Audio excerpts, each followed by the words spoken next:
Good morning, everyone. Welcome to another movement meditation lesson. Sorry, a little late today, 15 minutes after the normal scheduled 11 o'clock, so I hope people are still available. Today's lesson is going to be following on from the theme that we've been working on already this week, which is imagination. Yesterday we looked initially at how imagination can be used to kind of clarify our sense of ourselves. And today we're going to be taking it in a slightly different direction and looking at how imagination can be used to improve our ability. So I'm going to describe kind of what we're doing. But first of all, I just want to talk a little bit about how imagination is used, for example, in sports. And maybe other skills like archery or things that require precision. Even high-level chess players really are imagining their next moves before they're actually putting them into action. So imagination is used in a variety of ways. One example of this is an NFL football player who won the Super Bowl a few years back would sit before a game for maybe 30 minutes and just basically go through what they thought the game was going to be like in their head before they did anything. Another example is Simone Biles, who was the Olympic gymnast. And if there was a routine or a move that she felt incapable of doing, she would practice it in her imagination before taking it onto the mat. So imagination is used by sports people at very high levels as a way of improving their technique. So there's no reason why we can't, at our own level and our own desire to improve our condition, use imagination for the same purpose. So that's my introduction. Today's lesson is going to be about side bending. So first, I'm just going to talk for a moment or so, but one of the things that I think is really important to talk about is the symmetry of our body. So we often have this kind of ideal or idea that there should be symmetry in our body. And often that isn't the case. And one side of our body is functioning in a very different way than another side of the body. And in some way we don't like that experience or we find that difficult, but it's a very natural one, especially if you think in the context of being left-handed or right-handed. You think about the skills that you do with one side of your body that you don't do with the other side of the body, but also in relation to the spine itself.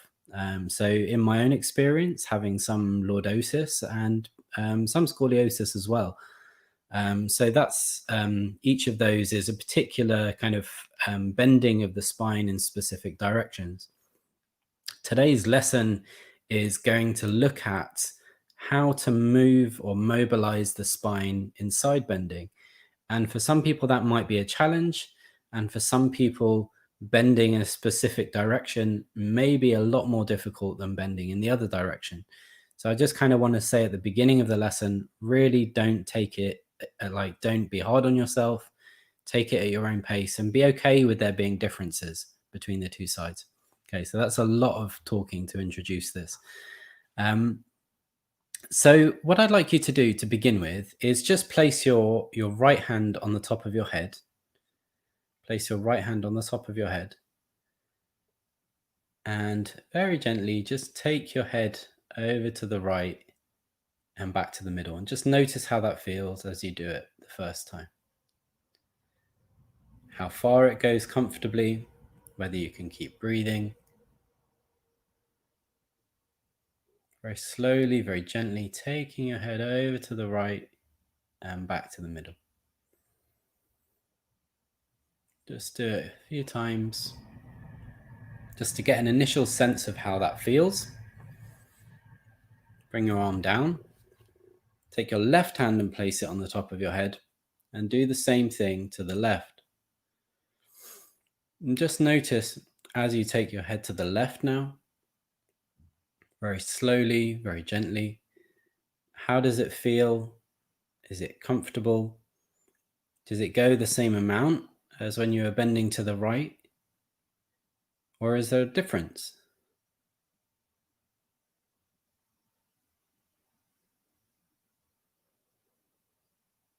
Okay.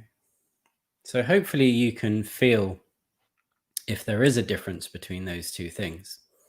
And what we're going to do is we're going to work on one side to begin with, and then we're going to do the second side in our imagination.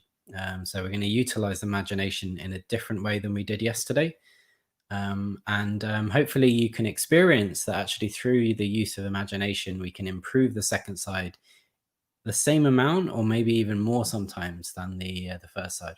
Okay, so pick whichever side you thought was better. Pick your good side to start off with. So for me, that was the right side, but for each of you, that may be different. So I'm going to put my right hand on top of my head, and I'm going to just close my eyes. No, I'm not going to do it. You're going to do it. Just close your eyes. And very slowly, very gently, as you begin to take your head over to the right again, just feel as you take your head over to the right, where in your spine is mobilizing. Do it really slowly. Take your time. Which part of your spine is kind of doing the most as you take your head over to the right?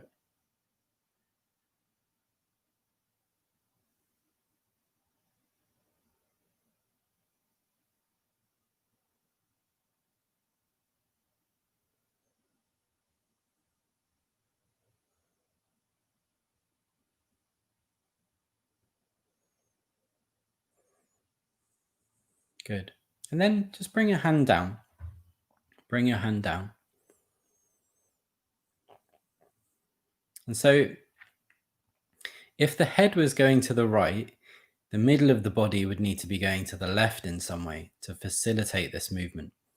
Okay, so what I want you to do is just see if you can take your ribs and your chest just very gently over to the left. So maybe you want to have your hands on your chest so that you can feel it. Take your ribs and your chest just very gently over to the left. See if you can kind of slide yourself in your chest area over to the left. Just do it a few times. Again, this is kind of going to highlight differences, asymmetries in the body.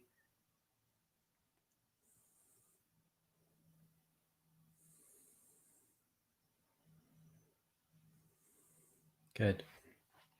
And then what I want you to do is try the side bending, but without your hand on your head.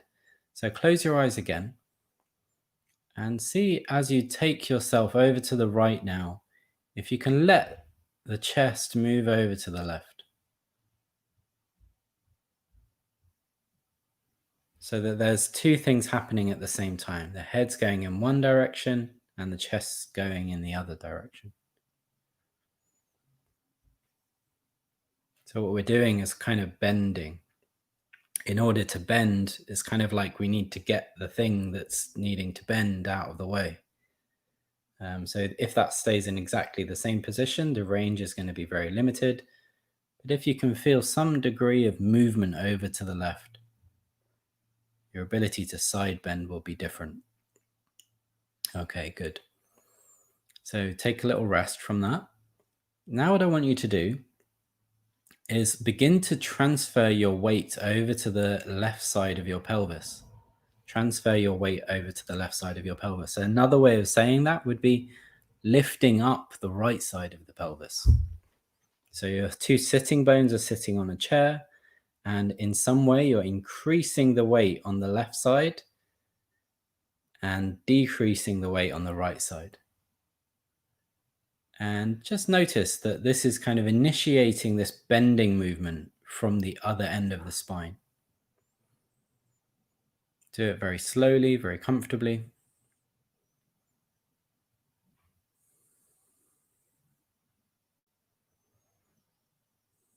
Again, if you do have some condition like scoliosis or kyphosis or lordosis, then, actually spending some time looking at the spine and the mobility of the spine, I think I would just really recommend it. It's a worthwhile adventure.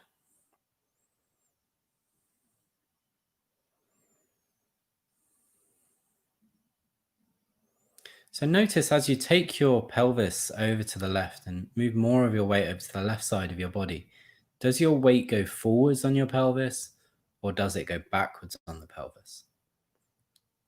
How does it mobilize? Does it kind of roll to the front or does it roll to the back? What's available for you?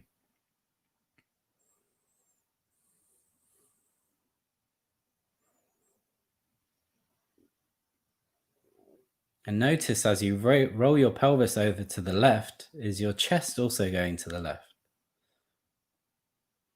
Is there a movement of the middle of you kind of heading in the same direction? And think as you do this, think about the length of both sides of the body.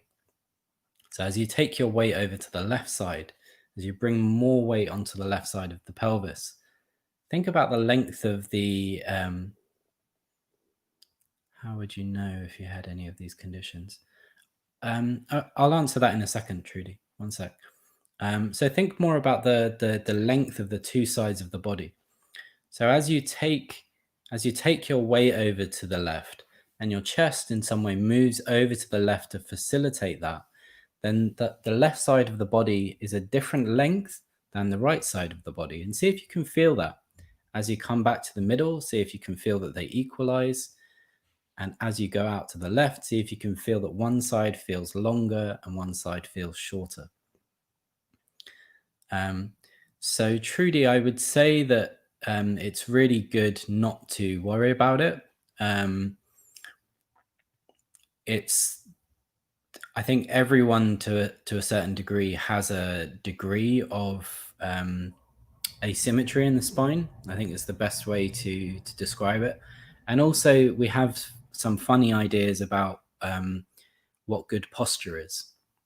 So if you look at the skeleton behind me, you can see that he has some very natural curves in the spine. And those natural curves there are present and in different activities we're doing, in standing and sitting and lying down, they're all going to be slightly different. And there's some of us that the muscles of our body are tight in certain areas that produce conditions like scoliosis, which is an asymmetry to the side, which is kind of like side bending in some way, or lordosis, which is the asymmetry of the pelvis rolling forwards, and kyphosis, which is the pelvis rolling backwards. But everyone's got a degree of that, and it will be different in different situations. So I would say that they're really not, I wouldn't say that they're conditions. I would say that they're natural in some way. And through working with Feldenkrais or whatever methods that you are interested in, then you can gain some awareness in your spine, and maybe have your spine develop functional abilities rather than kind of postural abilities, if that makes sense. Let me know if that answers your question. Good. So bring your hand back on top of your head. Bring your hand back on top of your head. And very gently, very slowly, take your head over to the right. Take your head over to the right. And see, as you take your head over to the right, does your weight naturally adjust?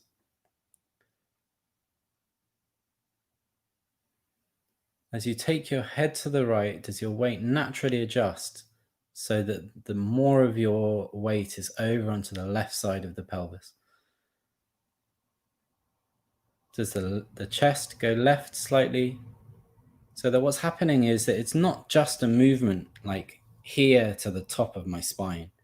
What's happening is that there's a side bending all the way on this side of me. And this side, the other side, my left side is long and my right side is short. So it's like they're They're creating this bending all the way through the spine. So try that a few times. Just get comfortable with it. See how much is possible. See where in your spine is mobile. Obviously, keeping within your comfortable range, and see if you can kind of have this sense that as you take your hand over to the right, that the rest of the spine is also facilitating this movement. Chest is moving a little to the left. If you want, you can put your hand on your chest so that you can kind of feel that they're moving in slightly different directions. So the left elbow is moving in one direction and the right elbow is moving in the other. And you can feel at the same time as you do this, the weight shifting across on the pelvis. So if you want, you could extenuate that. You could exaggerate that movement in the pelvis.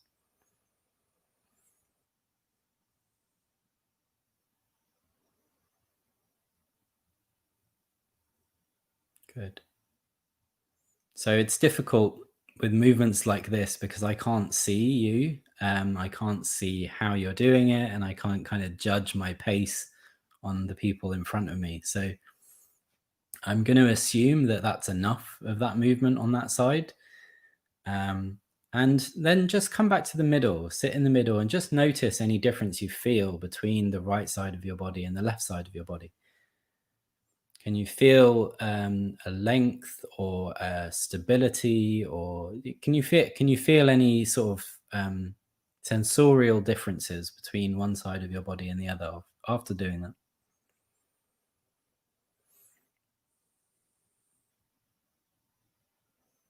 Good. So now place your left hand on top of your head. Place your left hand on top of your head. And now I don't want you to do the movement. I don't want you to actually take your head to the left. What I'd like you to do is I'd like you to begin to imagine it. So what's good when you're imagining something is that you create the starting position. So you've got your left hand on top of your head. And then what I want you to do is I want you to imagine taking your head over to the left. And obviously we did this at the beginning of the lesson, so you know how it feels.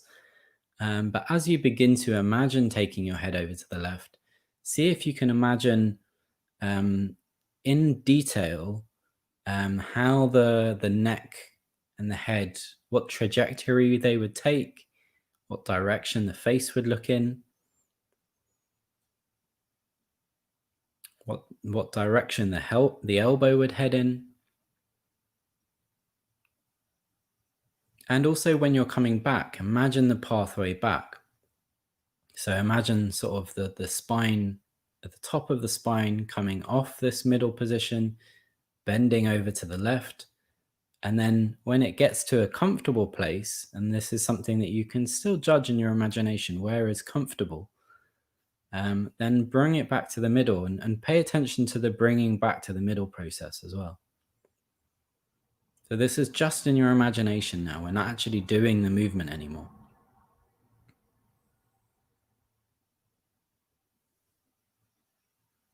Good.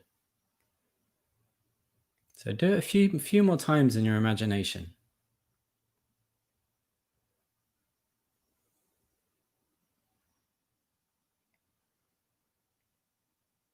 Good. And then place your right hand on your chest. Place your right hand on your chest. And imagine your chest moving over to the right. So the same thing as before. We did this on the other side. Just have your right hand somewhere on your chest and imagine your chest, the whole area of your chest, your ribs, just sliding over to the right of you, feeling that they could mobilize. But this is in your imagination still. You're not actually doing it. So one of our favorite lines in a Feldenkrais class is when you imagine something, you're activating the same neural pathways that you do when you're actually doing something.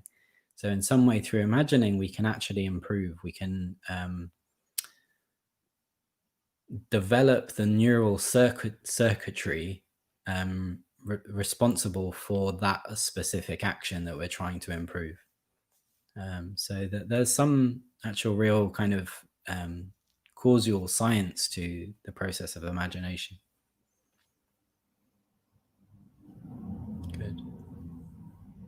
Now, can you do those two things together in your imagination? Can you take your head to the left and your chest to the right at the same time in your imagination? So again, the left hand is on top of the head, the right hand is resting very gently on the left. And just see if you can really slowly, really gently take your elbow, your left elbow to the left and your right elbow over to the right side. But do this again in your imagination. Do this in your imagination. And feel as you take your chest over to the right, what's happening in your chest? How does it deal with the asymmetrical position? Do some muscles accept it? Do other muscles not accept it? Do they not like it? And can you feel that one side of the ribs is becoming slightly shorter and one side and the other side of the ribs is becoming longer?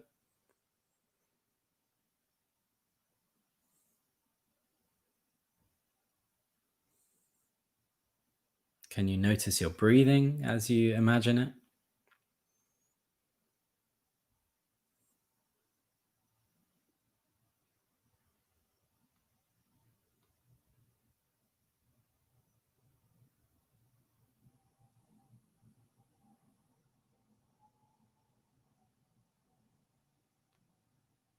Really slow it down. Slow it down in your imagination. Pay attention to the outward movement and the movement back. Again, you're doing two things now. Taking the left elbow to the left, bending the head over to the left, taking the right elbow to the right, taking the chest to the right.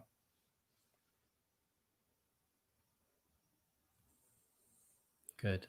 Let that go. Let that go in your imagination. And then there's one final part to do. So imagine lifting up the left side of your pelvis and bringing more of the weight down into the right side of the pelvis. But just imagine it. Just like imagine what sensations you would feel. Imagine the pathway of the movement. Does the pelvis move more? Does it roll backwards slightly? Does it roll forward slightly? Is it different to the first side? What's possible? Can you keep breathing as you imagine lifting one side of the pelvis? What happens with the two legs? With the side of the pelvis that you lift, what happens with the left leg? What happens with the right leg? What happens in your abdomen? How does your abdomen have to mobilize in order to lift the left side of the pelvis?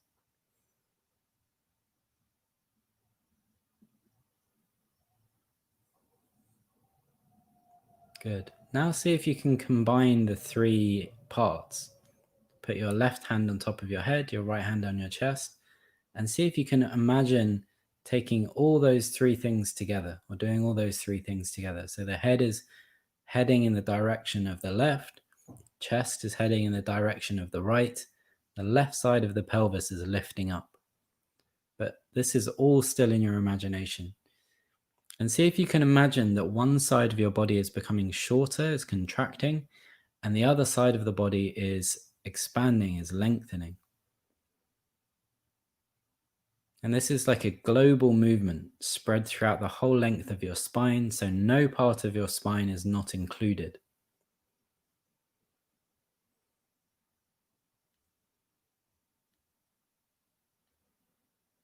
Really imagine it. Really like spend some time thinking what it would feel like.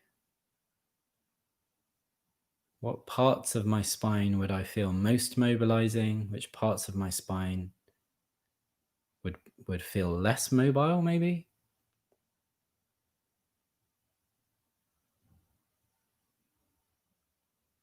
And see if you can kind of get some uniformity throughout the whole of the spine so that the lower spine is doing some work, the middle spine is doing some work, and the upper spine is doing some work. Again, still in your imagination.